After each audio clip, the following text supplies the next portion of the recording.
जय हिंद, वंदे मातरम, भारत माता की जय।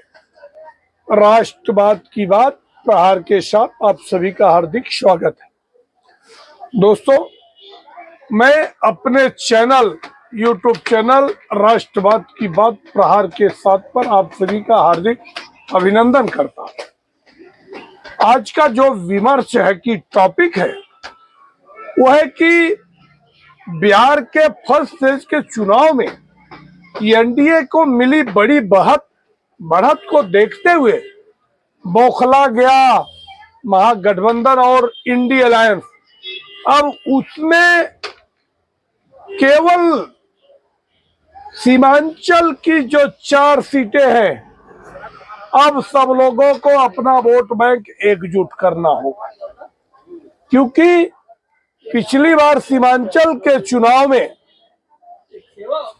असदुद्दीन ओवैसी ने, एआईएम के जो प्रेसिडेंट है, उन्होंने जो प्रहार किया था कि 5 सीटें जीत गए थे और 27 सीट में 5 सीट जीत जाना, और उसकी वजह से तेजस्वी को लगता है कि ताजपोशी रुक गई 2020 में।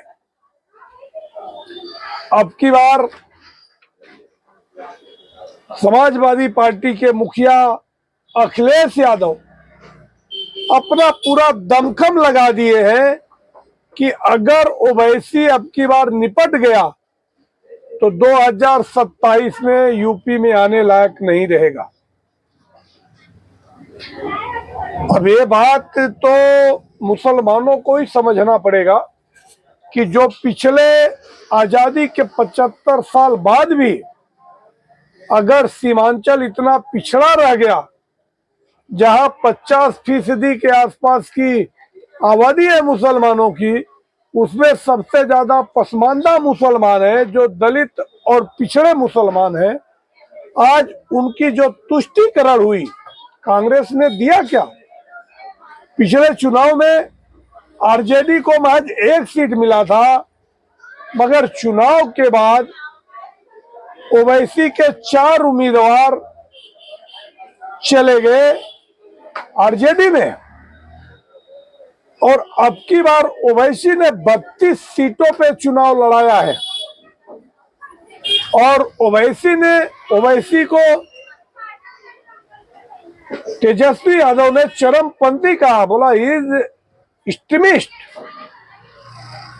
अब तेजस्वी यादव की बात को बैरिस्टर है असदुद्दीन ओवैसी, और उनके जो तकरीरें होती है, जो भड़काऊ बयानबाजी है, असल में मुसलमानों का अगर एक मुष्ट कोई नेता होना चाहिए तो असदुद्दीन ओवैसी होना चाहिए, जो कि मजहबी टोपी लगाकर 5 टाइम का नमाज पढ़ने वाले व्यक्ति है, मगर अपने मुल्क के मुसलमानों को क्या कहें।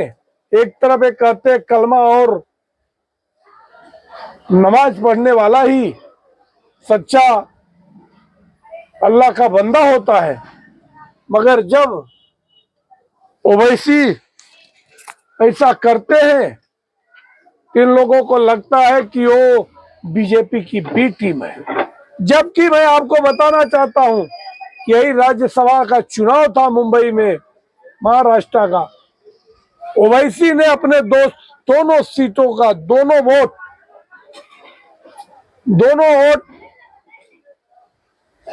उद्धव ठाकरे की पार्टी को दिए थे और संजय राउत जीत के आए थे। मैं कहना चाहता हूं कि मुसलमानों के अगर आज कोई गुर्बत की बात करता है तो ओवैसी साहब करते हैं, मगर अखिलेश यादव की जो पिछली बार जमीन खिसक गई थी कुछ सीटों पे ओवैसी की वजह से, अब की बार उनको बिहार में ही निपटा देना चाहते हैं। मगर मुझे नहीं लगता है कि बिहार का मुसलमान जो उनके हक की लड़ाई के लिए लड़ता है ओवैसी को वो लोग इग्नोर करेंगे। अब इकरा हसन और अफजाल अंसारी, अफजाल अंसारी का जो गुरूर घमंड, कहते कि 50 साल से हमारे घर में कोई न कोई सांसद और विधायक हुआ है और मैं वहां से सांसद विधायक होता हूं जहां पे 70-80% हिंदू है। मगर अब इस बात को हिंदुओं को भी समझ में आना चाहिए कि जिस व्यक्ति के अंदर मजहबी शैतान भरा हो वो अगली बार चुनाव नहीं जीतना चाहिए। और गाजीपुर के लोगों को आज इस बात को जरूर सुनना चाहिए जो अफजाल अंसारी ने कहा है। मगर मैं एक बात कहना चाहता हूं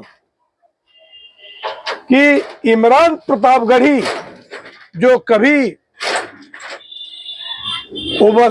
ओवैसी के भाई अकबरुद्दीन ओवैसी के सामने महिमा मंडन किया फिरते थे, आज चंद टुकड़े पा गए कांग्रेस के, तो कैसा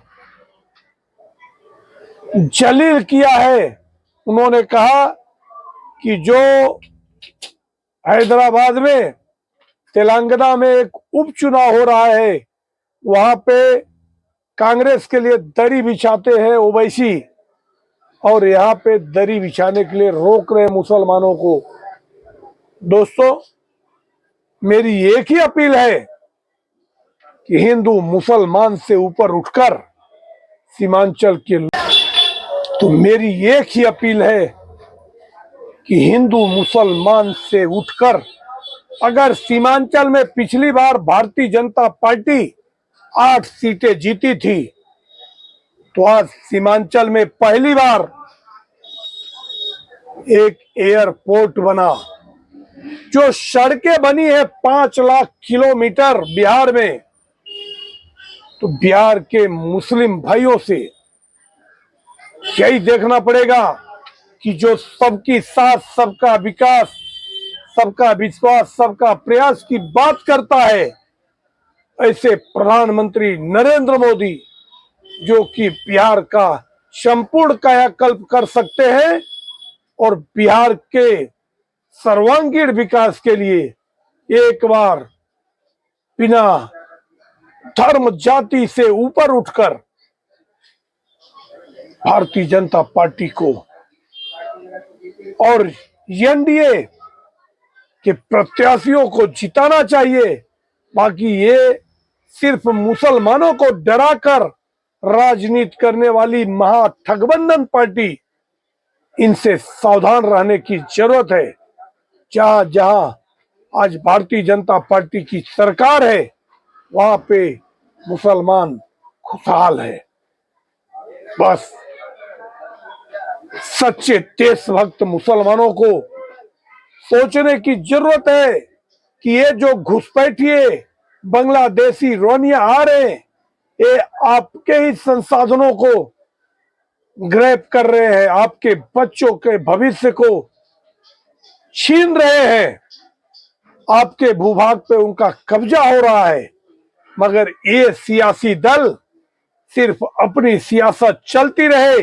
पहले लालू राज किए, फिर उनकी बीबी राबड़ी की अनपढ़ गवार, अब उनका 9वीं फेल बेटा जो लालू का लाल बन के, सिर्फ एक ही योग्यता है कि वो लालू का बेटा है, दूसरी कोई अगर कुवत उसके अंदर है तो आप बताइए।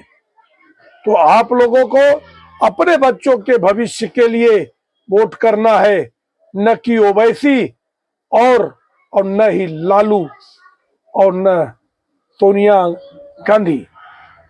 बाकी वहां जाके ये जो बकैती राहुल गांधी के साथ अखिलेश यादव कर रहे, इसका मर्म समझने की जरूरत है। तो बिहार के और सीमांचल के लोगों से मेरी यही एक अपील है कि आप अपने फ्यूचर को, अपने बच्चों के फ्यूचर को सुरक्षित करने के लिए आप खुद सोचिए बाकी ये सिर्फ आपका वोट लेके आपको आपका ही दमन करने वाले हैं। तो घुसपैठ का जो मुद्दा है वो सबसे बड़ा मुद्दा है। बाकी गुंडागिरी, रंगदारी, पिस्तौल कट्टा जैसा नरेंद्र मोदी ने कहा, इसमें कुछ भी अतिशयोक्ति नहीं है, सही कहा है। तो बिहार वालों से अपील है कि अगर पहले चरण में बीजेपी ने बढ़त बना लिया है, दूसरे चरण में अगर कम भी सीटें मिलेंगी तो भी नीतीश कुमार ही मुख्यमंत्री बनेंगे। आप लोगों को अगर हमारा विश्लेषण अच्छा लगे तो आप हमारे चैनल को सब्सक्राइब करें और अपने दोस्तों तक शेयर करें। जय हिंद, वंदे मातरम, भारत माता की। धन्यवाद।